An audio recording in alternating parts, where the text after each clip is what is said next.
अपने दुल्हा से कहे स्वर्गीय गुरु आप रामदेव गुरु जी गावत रहे अपने जवानी के आलम में, गाय ने और गाय के चला गए।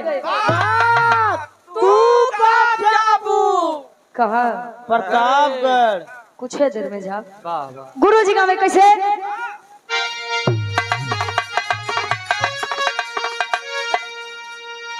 अरे झूलनी पे उड़ान,